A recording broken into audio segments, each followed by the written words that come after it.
Para dar inicio al cuarto panel de este congreso y de esta primera jornada de las dos con la cual cuenta el mismo, hace uso de la palabra el doctor Carlos Garobio. Bueno, buenas tardes. Nos toca al Instituto de Derecho Comercial hacer nuestro aporte.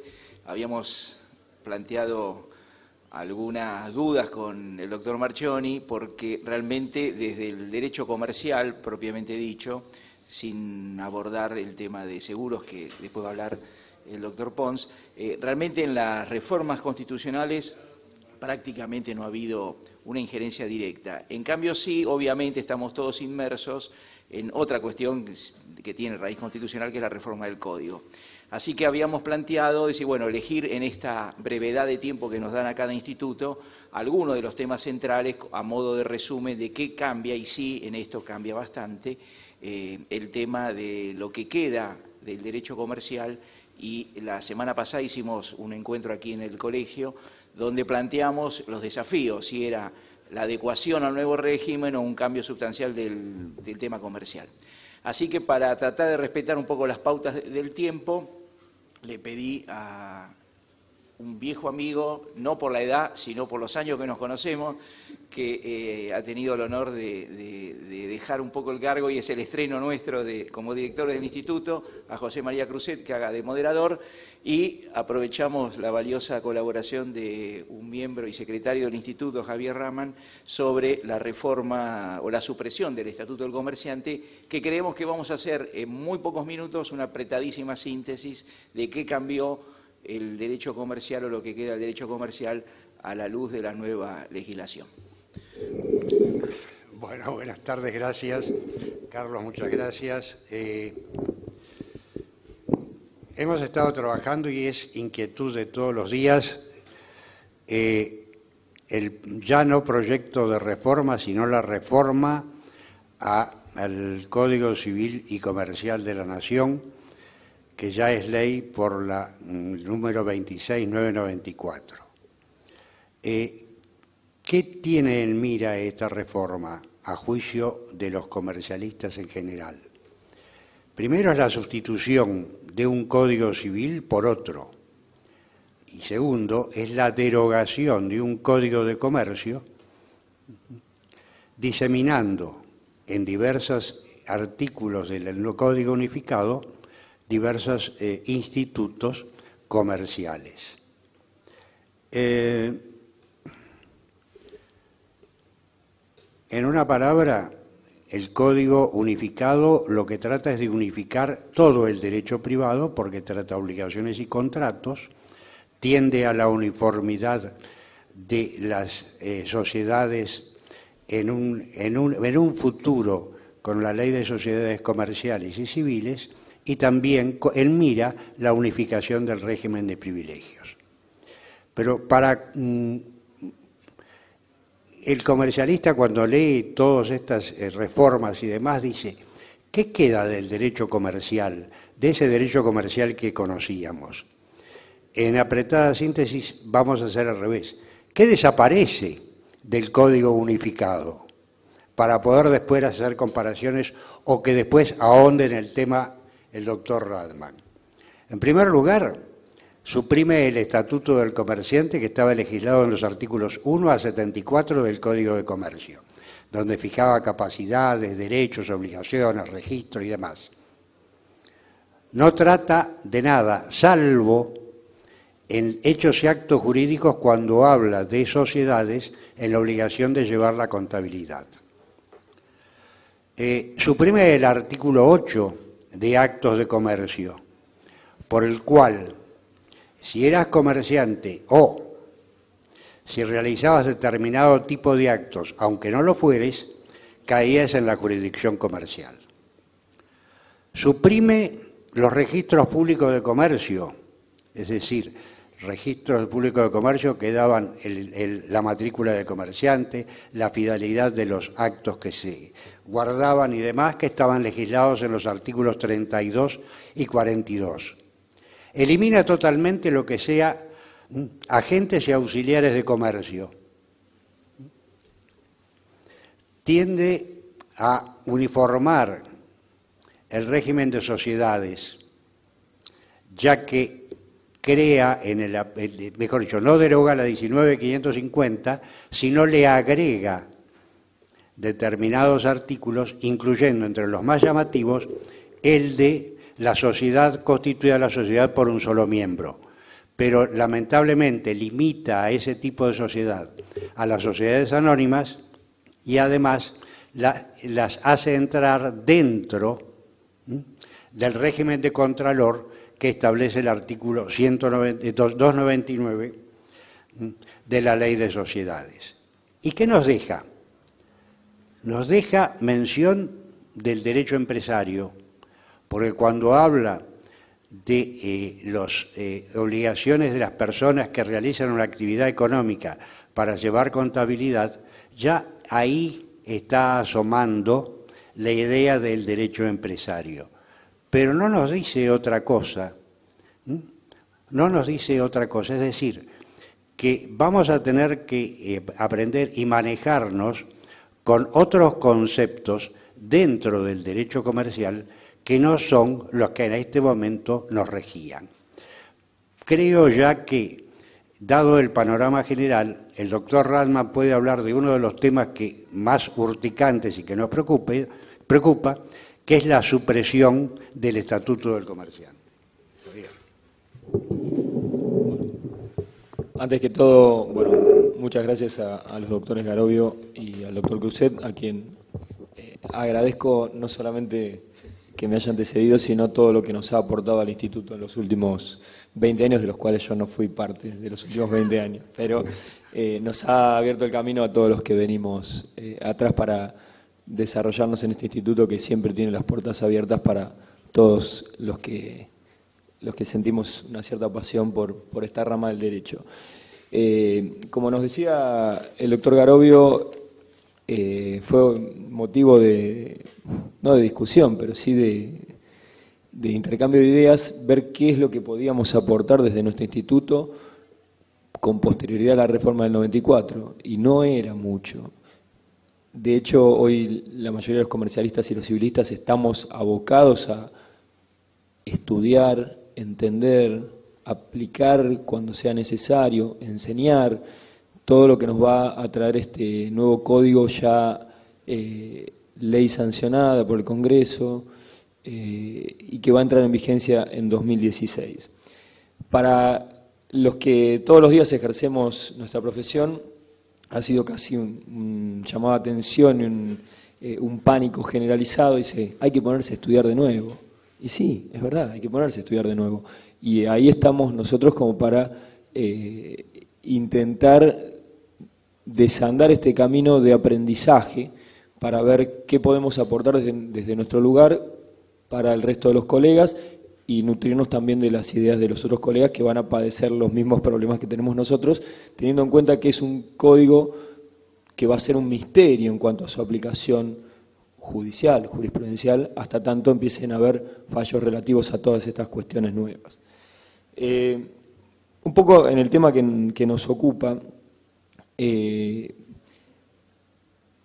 tampoco tenemos que entender que todo lo que era derecho comercial queda subsumido dentro del nuevo código. El código de comercio, desde su sanción, ha sufrido innumerables recortes, modificaciones, agregados, pero lo que no había sufrido modificación era justamente el Estatuto del Comerciante, que fijaba ciertas pautas, anticuadas o no, desactualizadas o no, ciertas pautas generales del ejercicio del comercio. ¿Y por qué podemos decir desactualizados? Porque por ahí, desde la época de sanción del Código hasta lo que es la vida comercial actual, ha habido, no solamente a nivel fáctico, sino a nivel legislativo, mundialmente, doctrinas o teorías que han ido ayornando, como por ejemplo el Código Italiano del 42 con la teoría de la empresa. Postura que creo que hemos debatido en el Instituto, que esta unificación o subsunción, le podríamos decir, del derecho comercial dentro del derecho civil, se ha perdido una oportunidad histórica, porque hoy por hoy no hay un estatuto que regule ni la actividad empresarial ni la actividad comercial. que con todas las falencias que tiene el código aún vigente, nos marca determinadas pautas. Si seguimos el desarrollo del código, hoy desaparece la figura del comerciante. Desaparece, o sea, pero nos genera algunos ruidos porque hay muchas otras normas que deben ser armonizadas y hacen referencia al sujeto comerciante. Por ejemplo, algunos delitos tipificados en el Código Penal, la ley de martilleros, la ley de productores de seguros. Hay un montón de normas que hacen referencia al sujeto comerciante que hoy, o a partir de la vigencia del Código, desconocemos cómo van a ser armonizadas.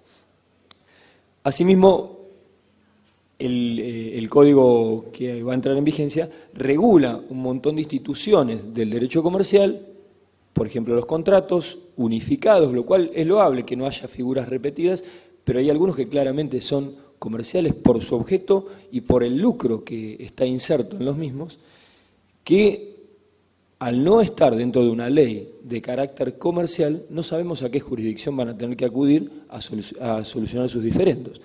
Por ejemplo, para los que trabajamos en Provincia de Buenos Aires, tal vez esto no parezca tan relevante porque tenemos fueros unificados. Ahora, en Capital, el reglamento 1285 del 58 establece que la jurisdicción comercial pertenece, digamos, será de aplicación cuando se discutan cuestiones relativas a leyes comerciales. ¿Cuál va a ser la ley comercial? ¿Las leyes complementarias del Código? ¿Nos quedaremos con la ley de quiebras nada más?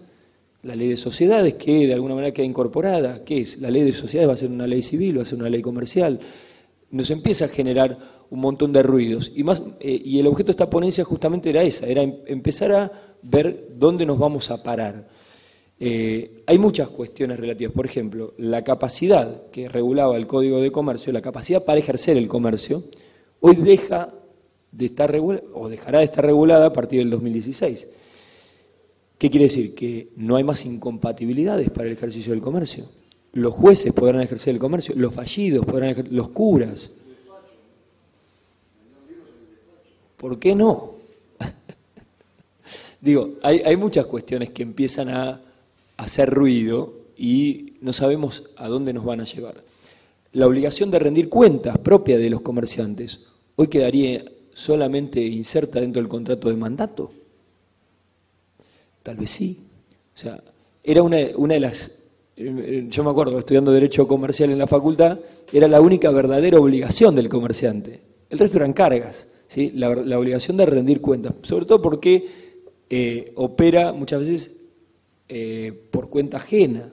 Entonces, esa obligación íncita hoy parecería como que no quedará tan clara. Y así nos vamos encontrando con varias cuestiones y más que nada la falta de definición del sujeto, que no entiendo yo que la unificación de las obligaciones no empece a la existencia de un derecho comercial que tiene autonomía legislativa, científica, es una disciplina diferente al Código Civil que se rige por otros procesos. De hecho, eso es lo que justifica que desde 1794, con el Consulado de Buenos Aires, las cuestiones entre comerciantes se diriman en una jurisdicción diferente, porque hay otras pautas de interpretación para los actos de los comerciantes. Una ausencia de formalidad, celeridad, ánimo de lucro como pauta de interpretación, que el 218, inciso quinto, que establece la presunción de onericidad de los actos de los comerciantes, dejará de tener virtualidad. Entonces, ¿cuáles van a ser las pautas con las que se interpreten los actos de los comerciantes? Todas estas dudas yo las quería transmitir más que nada para que todos pensemos con qué nos vamos a enfrentar en el momento que esto empiece a tener vigencia. Y otra de las cuestiones que tampoco tiene una regulación y que ha quedado suprimida es la existencia de un registro público. Hoy no hay una pauta, cuando entre en vigencia el Código, no habrá una pauta rectora de cómo deben ser los registros públicos, qué actos deben ser inscriptos para ser oponibles a terceros, que tal vez en la práctica no cambie demasiado. Pero hoy por hoy, digamos, los registros públicos, incluidos los que registran sociedades, tienen una base en lo que dice el Código de Comercio. Esto desaparece. Más allá de lo loable que pueda ser en algunos aspectos el ayornamiento de la legislación. Es opinión mía que se ha trabajado desde un lugar, se ha trabajado en compartimentos estancos que no armonizan entre sí. El propio código tiene algunas contradicciones. En ejemplo, el caso de la especificación, que para algunos casos funciona, la especificación asimétrica, para algunos casos cancelaríamos obligaciones en monedas de curso legal, pero los bancos estarían obligados a devolver depósitos en dólares. Hay ciertas cuestiones que se han manejado en forma separada y han sido sancionados sin una correcta revisión y sin una prueba de cómo debería ser. Entiendo yo que el plazo de un año, desde la sanción hasta la implementación efectiva, es muy corto. Y volviendo un poco más allá de lo loable, yo entiendo que la existencia de un derecho comercial tiene que ser resguardada mediante normas que protejan al sujeto comerciante y le otorguen determinadas prebendas, como siempre las tuvo, por ejemplo, al ser inscripto como comerciante, la prueba que hacen sus libros, de sus actos, la fe que dan sus libros, y sobre todo llevar contabilidades regulares, que hoy, a partir de la sanción del código, parece que sería una obligación inherente a cualquier tipo de organización y no solamente al sujeto comerciante o empresario. Me da la sensación de que era necesario regular con ciertas pautas más claras y no dejar subsumido, porque a la larga lo que parece es que el Código Civil absorbió al derecho comercial. Y para los que somos comercialistas vamos a defender a capa y espada digamos, que el derecho comercial siga existiendo como tal, como disciplina científica. Por eso, más que nada, esta ponencia tenía como fin, de alguna manera, reivindicar, digamos, a pesar de la supresión, todos los aportes que el derecho comercial ha ido haciendo en la vida de nuestra sociedad. Simplemente fueron reflexiones, no tengo respuestas, no las vamos a tener hoy. Les agradezco su atención y muchas gracias por estar acá.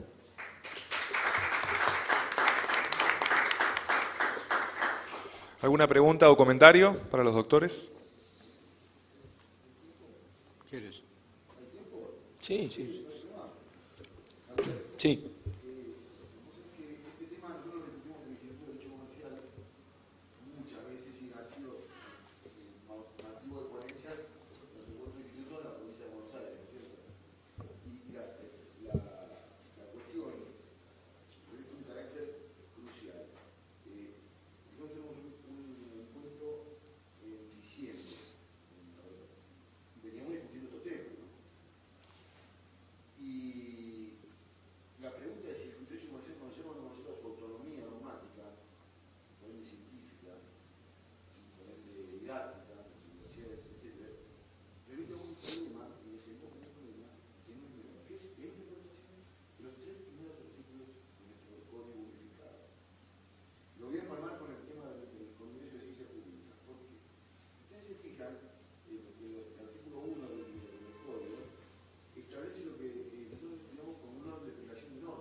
El artículo 2 nos habla de la interpretación, de algunos estándares de interpretación interesantísimos de las leyes, que son novedosos, y yo en eso no tomo funcionar, digo, suscribo, ¿no?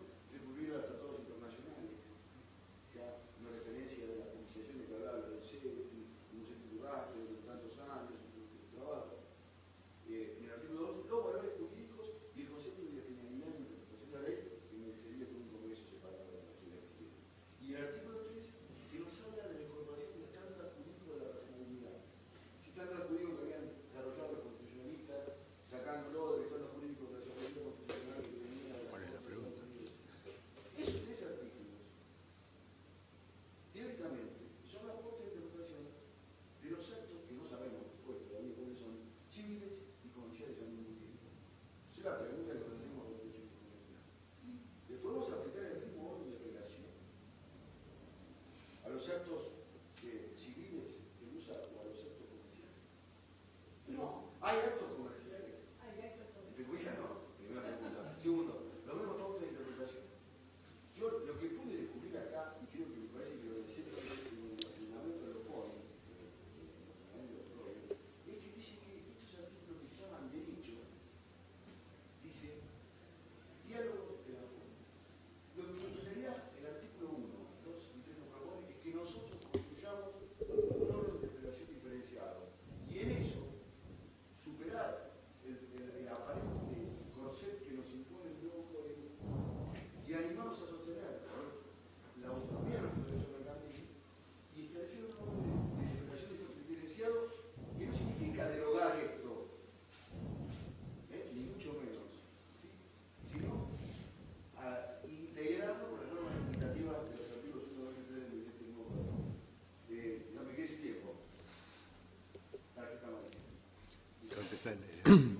Bien, yo creo que esto no va a tener respuesta sino hasta después que los jueces se vean obligados a resolver. Entiendo yo que la mera sanción del código no puede importar la desaparición del derecho comercial. De hecho, se habla de un código unificado, pero en países con códigos unificados como Suiza, el derecho comercial sigue existiendo como tal. En Italia lo mismo. Yo entiendo que es trabajo de los comercialistas seguir con la bandera en alto del derecho comercial, sosteniendo, no como un mero anclaje con el pasado, al contrario, yo creo que tenemos que mirar para adelante y ayornarlo. Ahora, nadie puede negar que las cuestiones relativas al comercio, comparadas con las que se ventilan en cuestiones civiles, son diferentes y tienen otras pautas de interpretación. Porque justamente el comercio necesita tener celeridad, necesita cierta informalidad en cuanto a las pruebas, necesita nutrirse de los usos y costumbres que siempre vienen antes que la ley. La ley los reconoce cuando no le queda más que reconocerlo. Primero lo tendrán que reconocer los jueces, pero las cosas que se hacen de una determinada manera, sin el formalismo al que nos tiene acostumbrado el derecho civil, no pueden dejar de tener validez. Y como vos decías, el corset ese va a tener necesariamente que ser dejado de lado cuando se presenten los casos para ser resueltos. Perfecto. ¿Alguna consulta más?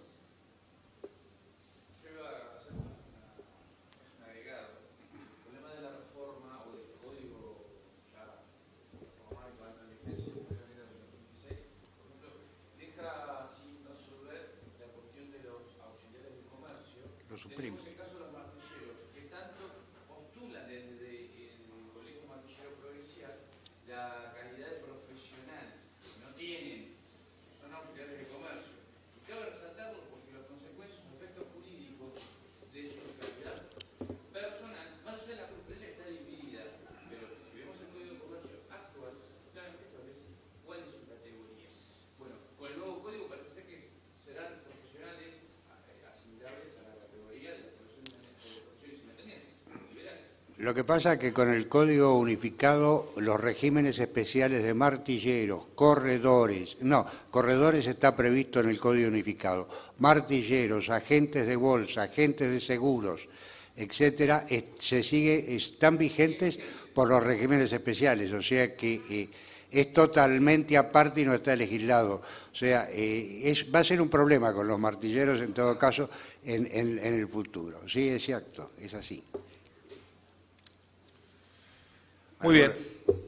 Listo. ¿Alguna consulta más? Les agradecemos entonces con un aplauso a los doctores Raman, Cruzet y Garovio, representantes del Instituto de Derecho Comercial. Muy bien con el tiempo los tres, ¿eh? Felicitaciones. Muy bien, muy bien. Seguimos adelante, también forma parte de este cuarto panel que estamos llevando adelante. Corresponde al Instituto de Derechos de Seguros, el cual va a tener como tema principal la influencia de la reforma constitucional de 1994 en el derecho de seguros, derecho del consumidor, el seguro ambiental y la acción colectiva, el cual lo tiene como expositor al doctor Juan Carlos Pons y serán moderadores la doctora Liliana Mirta Camino y el doctor Martín Nicolás Roque, subdirectora y secretario respectivamente del instituto en cuestión. Bueno, buenas tardes a todos. Como integrante del Instituto del Derecho del Seguro, es un placer para mí presentar y compartir con el doctor Juan Carlos Pons esta disertación. Gracias. El doctor Juan Carlos Pons, no lo vamos a presentar, pero además está a decir que desde el año 1974 ejerce incansablemente su profesión de abogado. Sus orígenes los hacía con su señor padre, a quien recuerdo con mucho cariño, una persona respetuosísima.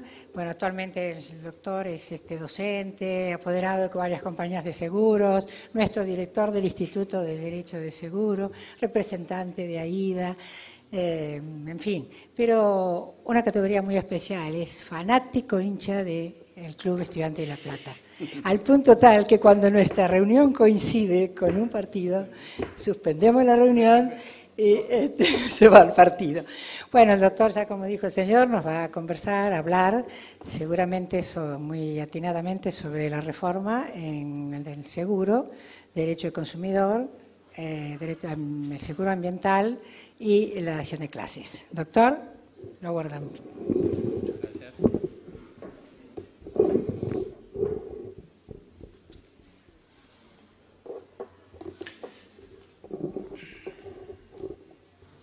Cuando nos propusieron integrar este panel,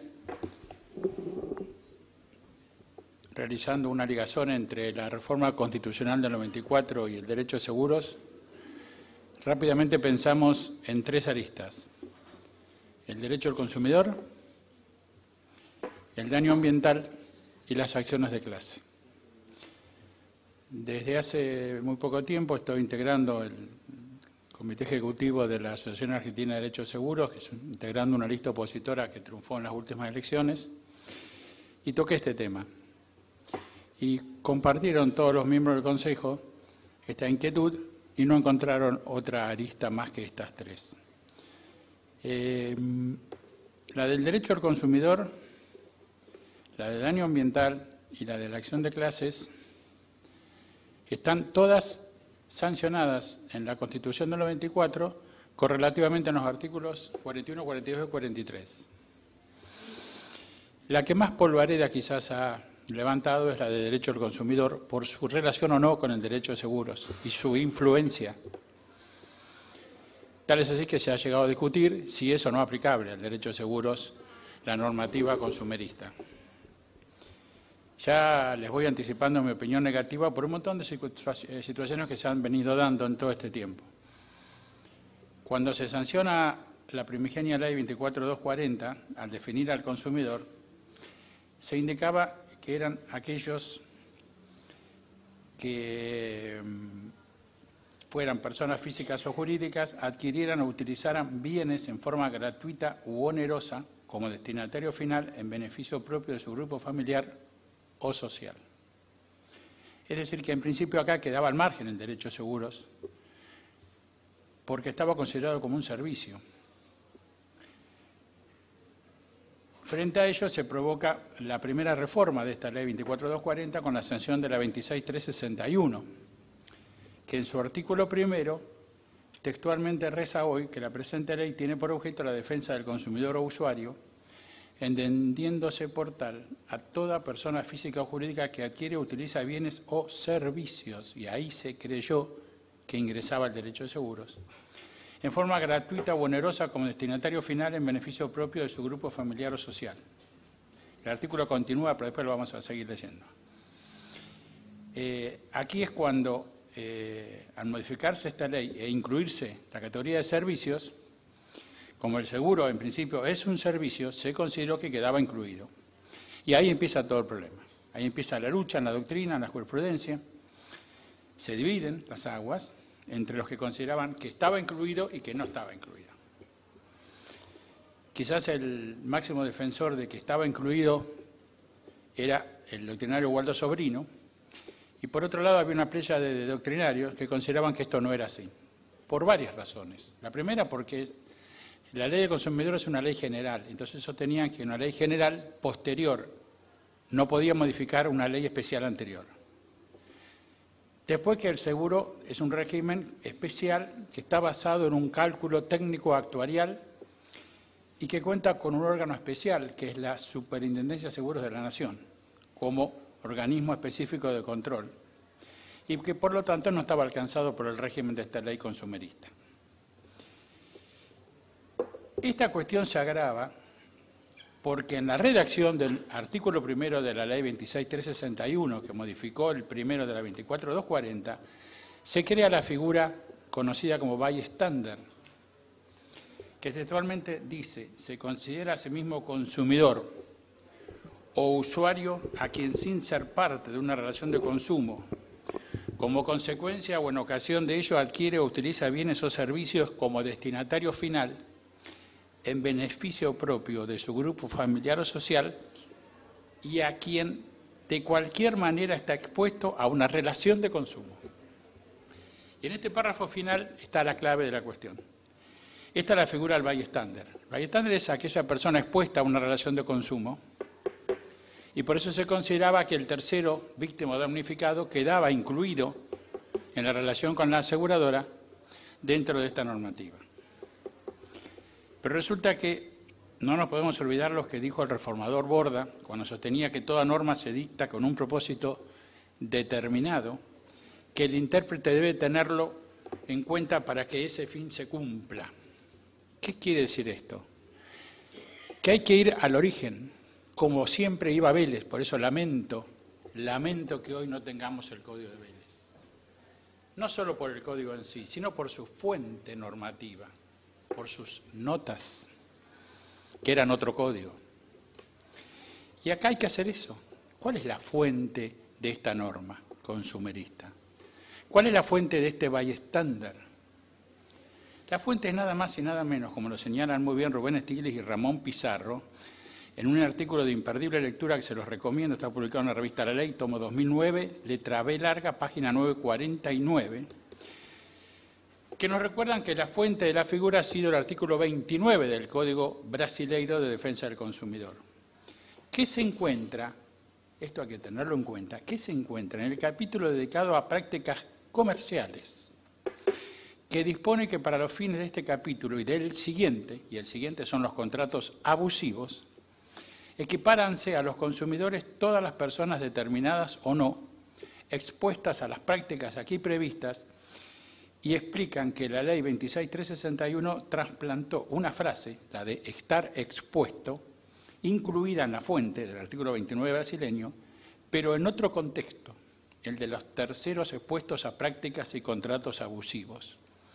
Y lo traspoló en el artículo 1 para ampliar la noción de consumidor, explicando que esa figura refiere a la idea de estar sometido a la posibilidad de involucrarse en la adquisición o utilización de bienes o servicios provenientes de una relación de consumo que le es extraña.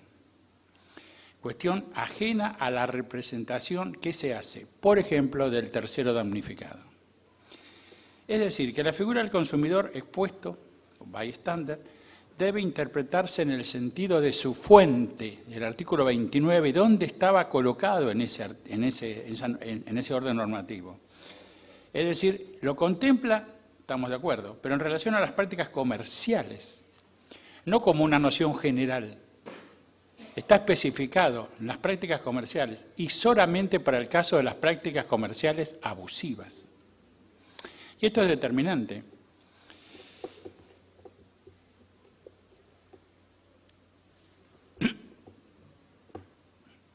Resulta que al modificarse entonces por la 24.240, la Ley 26.361 con este artículo 1 e incluir los bienes y servicios, parecía que empezaba una lucha doctrinaria y jurisprudencial que no iba a tener fin. Sin embargo, porque hemos visto, por ejemplo, que empezaron los reclamos de terceros por acción directa, se creían que había acción directa contra la compañía aseguradora, que es lo que aparentemente parece que se viene también, y que entiendo que es descabellado absolutamente, después voy a decir por qué, como también la modificación del régimen de prescripción, porque la ley de consumidor habla de 3 años y la ley de seguros habla de 1. Pero resulta que el 8 de abril próximo pasado, la Corte de Justicia de la Nación dicta un fallo trascendente. El caso es Buffoni contra Castro, conocido como caso Buffoni, que aclara 3 cuestiones medulares. Primero, pero lo dice expresamente el artículo, o sea que está el fallo, o sea que quiso decir esto y no otra cosa, no hay derecho a confusión acá. Dijo la Corte, la Ley de Defensa del Consumidor no deroga ni modifica la Ley de Seguros, la cual continúa vigente y como regla general en los contratos de seguros. Segundo, la Superintendencia de Seguros de la Nación es la autoridad de control y de aplicación del mercado asegurador. Y tercero, que los terceros, las víctimas, los damnificados, no resultan ser consumidores con respecto a las aseguradoras, siéndoles oponibles los términos del contrato. A todo esto también les recomiendo, porque es también de imperdible lectura, un artículo que han publicado Rubén Stiglitz y María Fabiana Compiani sobre este tema. Y el propio Rubén Stiglitz lo ratificó en el 15º Congreso Nacional de Derecho Seguro que se celebró en el Hotel Portal del Lago en la ciudad de Villa Carlos Paz, en la provincia de Córdoba, los días 28, 29 y 30 de mayo próximo pasado, donde estuvimos nosotros tres, al desarrollar la conferencia internacional sobre el tema el contrato de seguro ante los nuevos desafíos. Y luego también lo confirmó aquí, en las 10º jornadas platenses que organizó el Instituto el 20 de octubre del próximo pasado, con la exposición de Daniel Roque Vítolo, que también dijo que la ley del consumidor no era aplicable al contrato de seguros.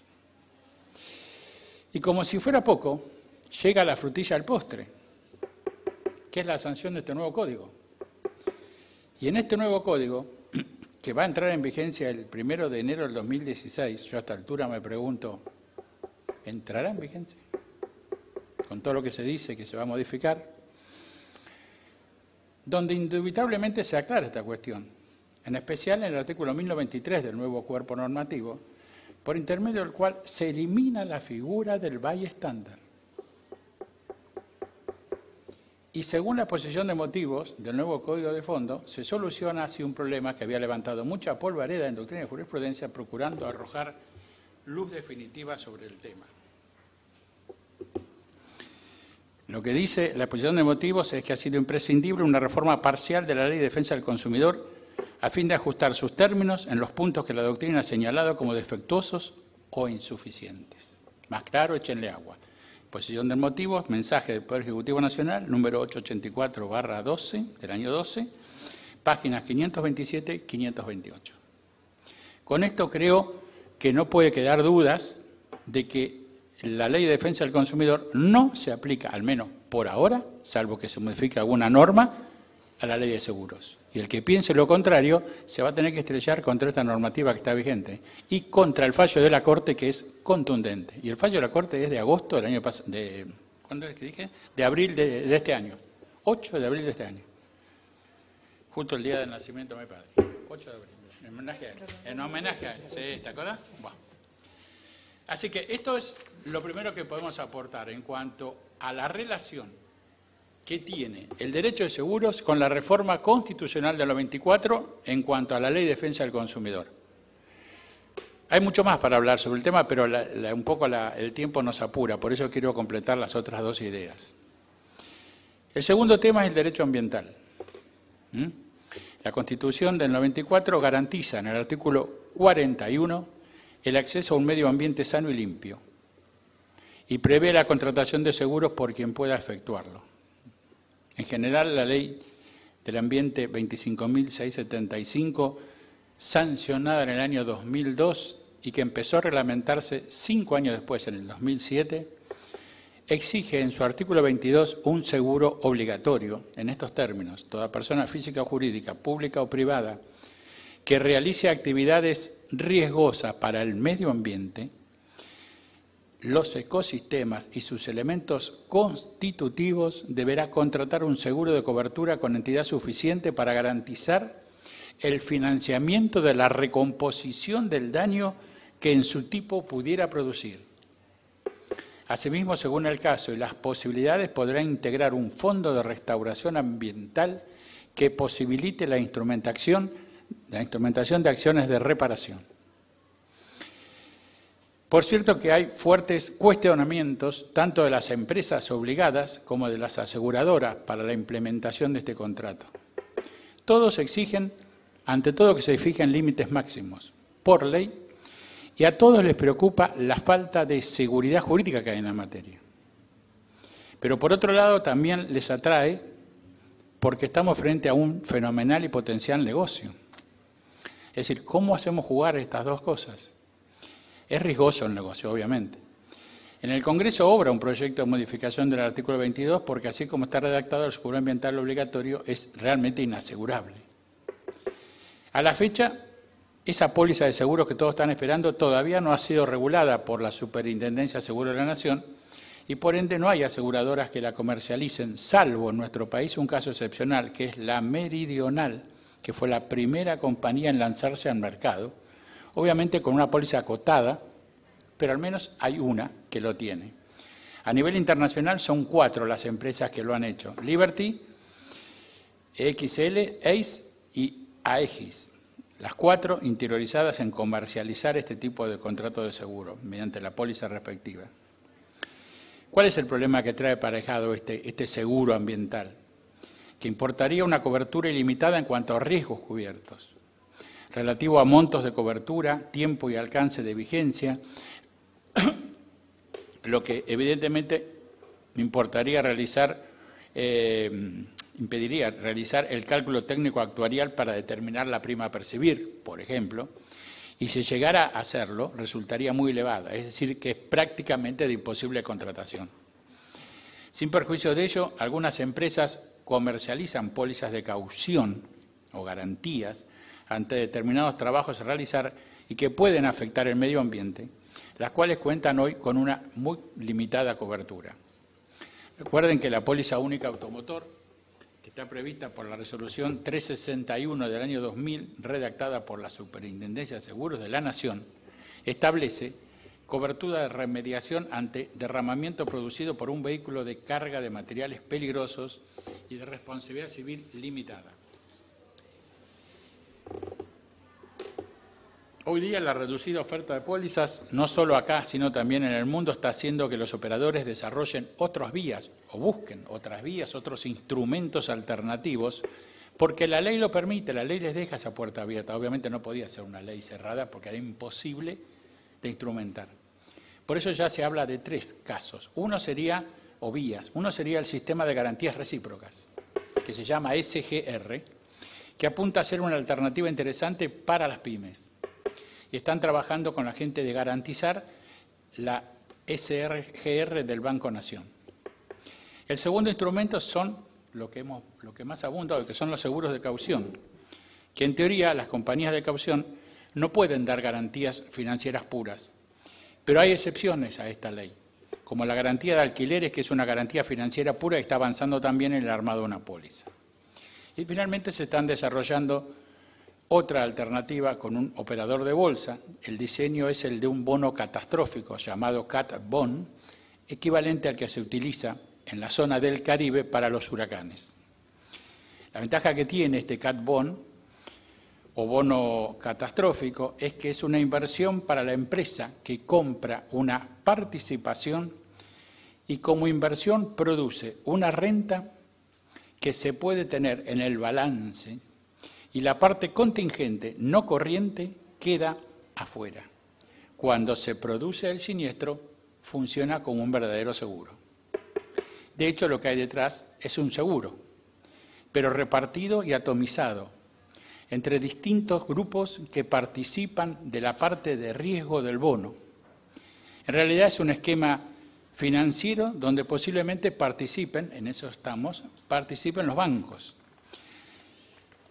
Pero hay que esperar, porque recién estamos en una etapa muy primitiva del tema.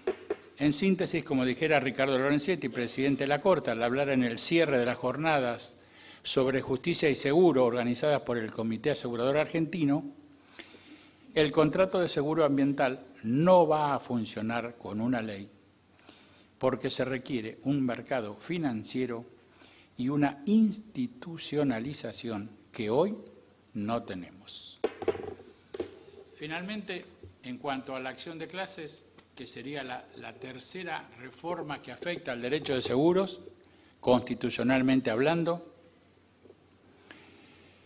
si bien no hay o no median pautas de ejercicio de este derecho de accionar colectivamente, la Corte sí las ha regulado a partir del fallo Alavi. Hoy en día es dable observar las acciones promovidas por la supuesta ONG Consumidores de Créditos Financieros, contra la casi totalidad de las aseguradoras habilitadas para funcionar en el mercado asegurador nacional, arrogándose una representación que no tiene de acciones de clase. Y los temas en los que centran su reclamo son 5. El primero, la inaplicabilidad de la cláusula que determina la distribución total de un vehículo cuando el valor del rezago no supera el 20% del valor del rodado en el mercado automotor. Segundo, el robo automotor. Vehículo hallado, según la doctrina Sobrino, que interpreta que el hallazgo resulta una cuestión distinta y que el robo sea configurado, por lo cual corresponde el pago de la indemnización. Tercero, el recargo financiero. Se prevé su devolución en caso de siniestros. Cuarto, la exclusión de cobertura por parentesco en caso de siniestros. Y quinto, el servicio de grúa. De estas acciones de clases o class action se podría hablar muchísimo, están previstas en la Constitución Nacional, está también todo en ciernes, no está legislado todavía, está sí regulado por fallos de la Corte Suprema de Justicia de la Nación, estamos esperando su consagración legislativa en el Código, todavía no lo está, pero este es el panorama hoy que hay. O sea, estas son las 3 instituciones que han afectado directamente al derecho de seguros. Quizás la que más polvareda ha levantado, porque el derecho ambiental también está en pañales, es la Ley de Defensa del Consumidor. Se seguirá discutiendo si se aplica o no, pero por ahora, con la normativa vigente, con la eliminación en el Código Civil de la figura del bystander y con el fallo de la Corte de la Nación, creo que por ahora es inaplicable. Salvo que ustedes piensen lo contrario o alguno levante la mano y diga, mire, por esto, por esto y por esto, esto no es así. Pero hay respaldo fuerte, sostenido en doctrina, jurisprudencia y aún más con las nuevas normas que se han dictado. Bueno, hasta acá un resumen apretado. No quería irme más allá del tiempo, sobre todo porque estamos atrasados, más allá que me dijeron que tengo un poco más de tiempo. Podemos desarrollar, ampliar estos temas. Quedo a disposición de ustedes. Muchas gracias.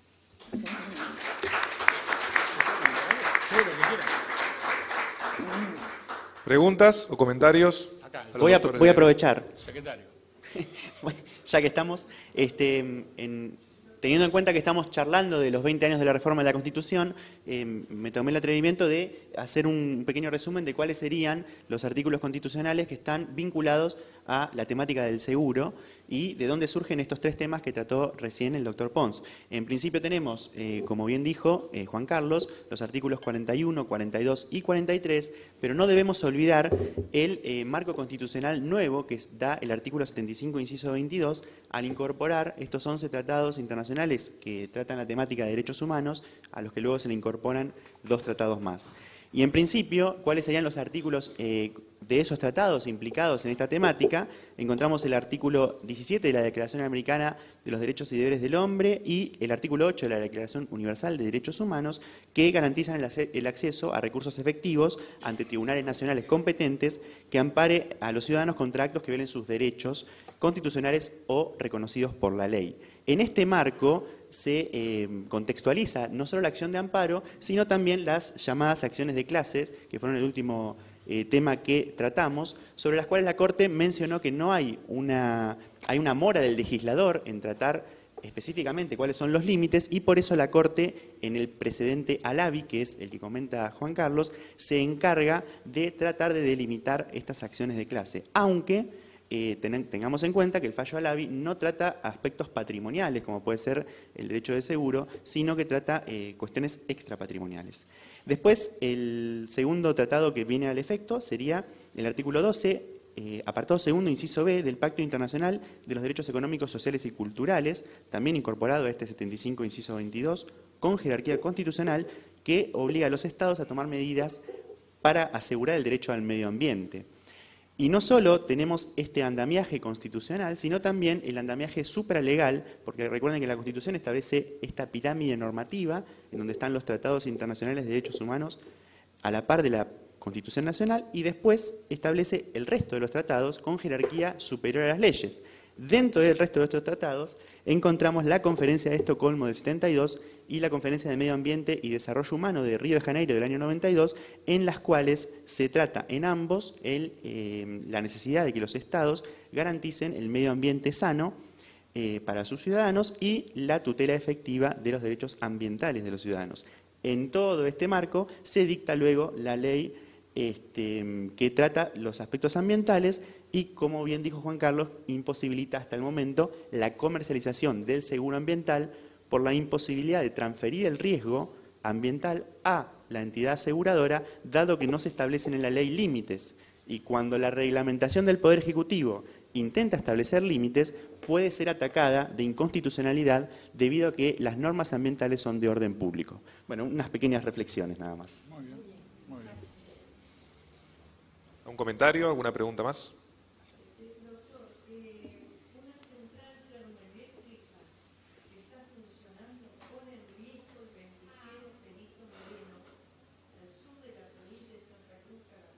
Ujú. Y la extracción de carbón, yo lo conozco, la extracción de carbón al sur de Chile, Río Turbio, el clima y las nubes de ozono sobre los recursos naturales, el silencio es total y son evidentes. Usted lo dijo, está todo dicho. ¿Qué comentario se puede hacer a eso? Tiene razón, obviamente. Pero si no hay respuesta gubernamental a eso, y bueno, hay silencio. Señor, la respuesta es funcionamiento. Sí, sí. Sí, sí. Pone en riesgo el ventisquero Perito Moreno. Yo lo instalé hace 60 años. Sí, seguro. Mira.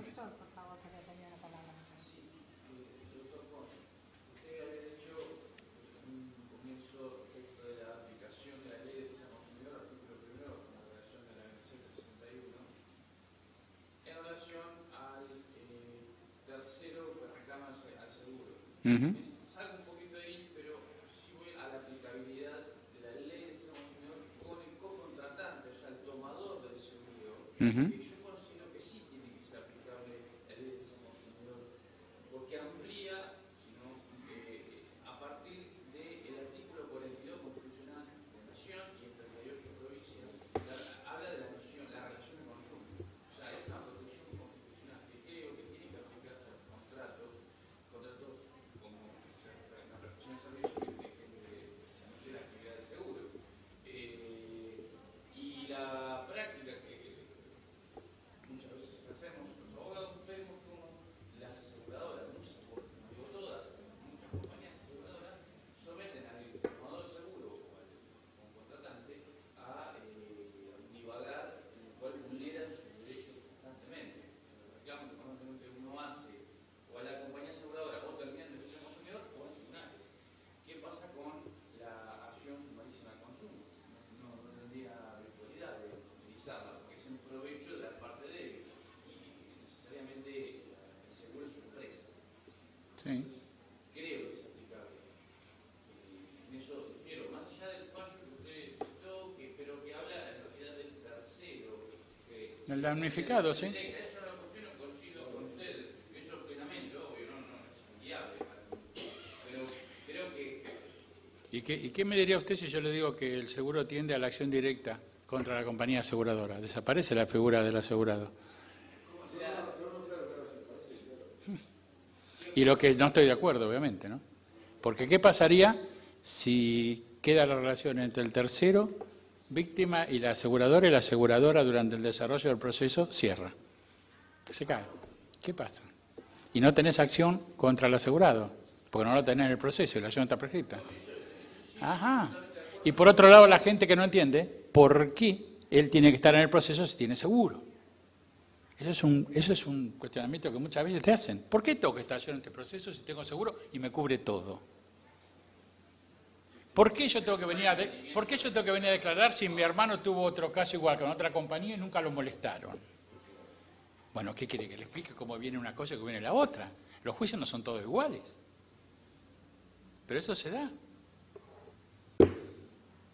Ahora no sé cuál es la locura de que todo el mundo quiere la acción directa contra la compañía de seguro. Que ya la había previsto Alperín en su momento en el proyecto y no salió. Pero yo no sé en qué lugar del mundo hoy está la acción directa implementada. Por ese motivo no lo está. Precisamente por eso. Porque la presencia del asegurado es una garantía ¿Para quién? Para el tercero que reclama. Que lo único que tiene que hacer es ir al proceso y acompañar al seguro. No tiene nada que cubrir, no tiene que solventar ningún gasto. La compañía le paga tal poder, le paga todo. Tiene, en principio, 2 cosas que cumplir. Entregar las piezas procesales cuando las recibe y otorgarle un mandato al abogado que fije la compañía y asistir a una audiencia si es que este juicio no se concilia. Esa es su obligación, nada más. Pero bueno, no lo entienden. Hay gente que cuestiona, por ejemplo, ¿por qué le tengo que dar un poder a usted si yo a usted no lo conozco? Le digo, ¿sabe, señor, que yo contesté? ¿Sabe que yo invoqué el 48 por usted, señor? ¿Sabe que yo contesté la demanda por usted, señor? ¿Sabe que lo llamé y usted nunca apareció? Y ahora se me vence el plazo y tiene que darme el poder. Yo no lo conozco. ¿Por qué le voy a dar un poder a un abogado que no conozco? Bueno, llame a la compañía y pregunte quién es Juan Carlos Pons. A ver si es el abogado que contestó por usted, designado por la compañía de seguros. Hasta esos cuestionamientos hacen. Y bueno, entonces... y sí. Bien. La prescripción está muy complicado. Si alego de consumidor tengo 3 años. Sí. Y bueno, mira, creo que sería la única concesión que se le va a hacer, me parece, lo de los 3 años. Me parece. Pero 3 años es mucho también. Estamos como el partido Arsenal, Lanús con los 5 minutos que dieron de descuento. 2 años sería quizá el plazo ideal. 3 es mucho, me parece a mí. Pero bueno, es la única concesión que se le haría a la ley del consumidor, es el plazo de la prescripción, ¿no? ¿Es así? Especialmente también eso afecta a las aseguradoras, porque con las reservas, en vez de 3 años, no tenés que tener 4 años reservados, porque tenés que tener 1 año más. Entonces, gerente legal de Copán, por la duda, conoce el tema. Favor, Y bueno, conoce el todo tema. Todo se va generando, sí. El tema del seguro obligatorio, otro tema también complicado. Sí, claro. Hay muchos temas que no se conocen, que se conocen en las cocinas de las aseguradoras, pero tendríamos que ver también, analizar un poco los temas, ¿no? Más así claramente con qué pasa entre las aseguradoras, porque mucho desconocimiento, el doctor lo ¿Sabe lo dijo que bien. pasa acá? No leen las pólizas. ¿Sabe lo que pasa acá? El productor, ahí está el problema. A mí me da mucha tristeza ver esto hoy, tan poca gente. Es un congreso convocado por el área académica del colegio, donde participan todos los institutos, que son más de 30. ¿Qué pasa con ustedes? No sé qué pasa. Esto me recuerda cuando en una elección hubo 4 listas, y acá lista de candidatura a presidente del colegio, y una de las listas era de Quilmes, porque querían el departamento judicial de Quilmes. Mire dónde me estoy remontando, allá lejos de ese tiempo. Sí, más o menos. No, un poco más. Sí, por ahí anda, claro, sí. Y se presentó una lista de Quilmes. Creo que el tope, el número de aspirantes o de integrantes de estas son 25, ¿no? ¿Sí, José? Bueno, ¿sabes cuántos votos sacaron? 23. Hubo 2 personas que votaron en contra. Pero hay que hacer así. O sea, no puede ser esto, chicos, no puede ser. Es la falta de interés de la gente, del abogado en venir y... Yo me alegro de verla a Cristina acá, por ejemplo. La falta de interés del abogado en formarse, en perfeccionarse, en ilustrarse, en aprender. No lo entiendo. Llevo 30 años de servicio al colegio y lo voy a seguir haciendo con mucho gusto. Es un placer. Me encanta dar sin recibir. Ojalá algún día lo entiendan. Yo invité a mis alumnos a la facultad, que tenía clase hoy, de 2 a 5, a que vinieran. No vino ninguno. Ya me van a escuchar el jueves. Perdón, y les di las notas del parcial esta mañana para que se alegraran algunos. Ni los que sacaron 10 vinieron. Con eso te digo todo. Bueno, sí, respecto a la consulta del colega, también hay un trabajo interesante de la doctora Fabiana Compiani, vinculada a la aplicación de la nueva normativa del Código Civil y Comercial Unificado en cuanto a los contratos de consumo y contratos de adhesión a las pólizas de seguro. Es interesante la delimitación que hace la doctora respecto de si el asegurado es consumidor final o si no lo es, respecto de qué parte del nuevo código se le aplica. Así que en el nuevo código habría una cierta aplicación de alguna normativa.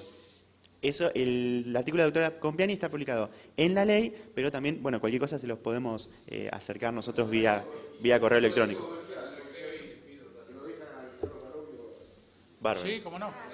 Bueno, este tema de la no aplicación al principio de la Ley de Defensa del Consumidor, contrato seguro, lo que está motivando que muchos abogados de compañías de seguros, cuando son convocados a las audiencias en la Dirección Municipal de Defensa del Consumidor, opongan la falta de legitimación. Eso está pasando y se está reiterando, ¿eh? A pesar de que yo considero que no se aplica y que las compañías que yo estoy representando piensan igual, todavía no hemos llegado a eso. Vamos a las audiencias y las tomamos como una mediación más. Aprovechamos la instancia. ¿Sí? Con todos los argumentos en contra, para defender a nuestros vecinos que perdieron sus autos en la inundación, con algunas compañías que no tienen una potencia comercial importante en La Plata, Sí. ¿puedo decirlo? Sí. Logré acuerdos razonables leyéndolos a la defensa Claro. vecina aquí. Claro. Pero son compañías residuales que... Yo con provincia seguro voy peleando en 3, 4 casos. Bueno,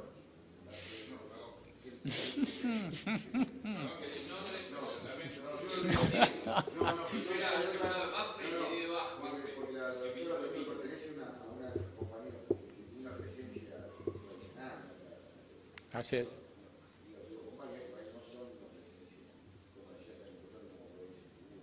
Es mucho. Si ustedes supieran el trabajo que se está dentro de la empresa de seguro.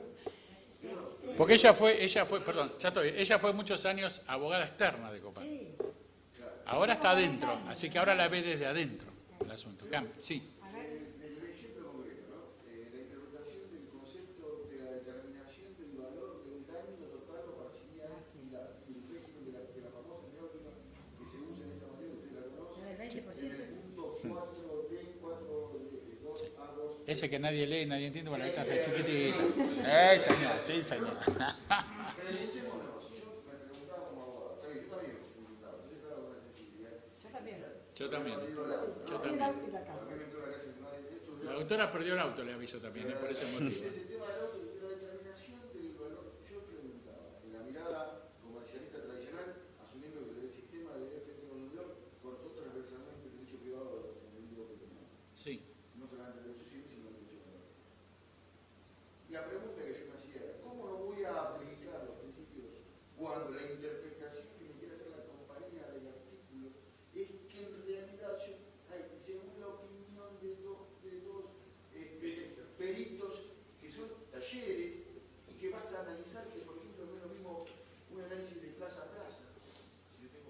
Bueno, no. Capital Federal, Mire, la doctora tuvo caso, yo también. Le aviso que hubo un criterio uniforme. Primero, no tenían cobertura porque no estaba cubierto el riesgo de inundación. Primero, fundamental, y la gente no lo puede entender eso. Pero no estaba cubierto. Pero aún así, la compañía, muchas compañías, casi todas.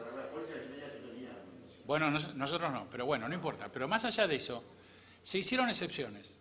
Y hubo un común denominador. Computar como destrucción total cuando el agua había superado el tablero del auto. Y otra segunda condición, que no se hubiera arrancado el motor. Esas dos cosas, destrucción total. Y todas las compañías lo reconocieron, sin estar cubierto el riesgo de inundación. O sea que fue una conciliación graciable, o sea, un reconocimiento graciable que le hicieron las compañías de seguro en función de todo lo que pasó y lo que hemos sufrido acá a todas esas personas. Es así. pero me parece sí serio lo que hicieron las compañías con presencia en la plaza de La Plata. Sí, por eso. Sí. Cortito, una cosita. Sí, lo escucho. Un reclamo de un cliente. Sí. No le reconocen la cláusula de destrucción total, que en este caso era el 75%. Ajá. Y manda al perito que lo mira el auto, no lo lleva a trasladar, lo revisa absolutamente nada, lo mira y considera que hay un 29% de destrucción. Así es. Sí, correcto. O sea, a ojo buen cubero. Una técnica asegurativa impresionante. Sí, impresionante. Con la concesionaria que envía a sus talleristas, lo revisen en el lugar donde quisimos mover, justamente por los temas así. Sí, está bien, correcto. Y consideran que ampliamente superaba ese porcentaje. Bueno, no acá documentos, digamos, por supuesto, bueno, reconocen ya con la denuncia del consumidor un 74,99%. Ah, la flama. Es una tomada de Sí, más bien, ¿qué te parece? Y no era tercero. No existe el 74,99%, no existe. Es 75 nada, no existe eso. Eso es decirte no te quiero reconocer, es lo mismo. Y lo digo porque Isabel Ahora, ¿qué podés pensar vos de una compañía de seguros que te da esa respuesta? ¿Qué podés pensar? Y bueno, también. Y bueno. No fue Copán, no fue Copán y no fue Mercantil Andina. Estamos bien, listo, ya está. Vamos, basta. Hacemos propaganda encima, mirá. Gracias, señor director. Le brindamos un aplauso a los doctores. Gracias, chicos. Muy bien, vamos a hacer un descanso ahora, un breve receso, y en 10 minutos vamos a estar dando comienzo al quinto y anteúltimo panel de la jornada. Gracias.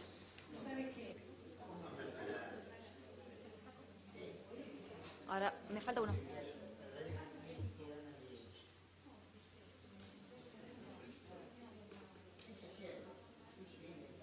Una carpeta que dice CAL.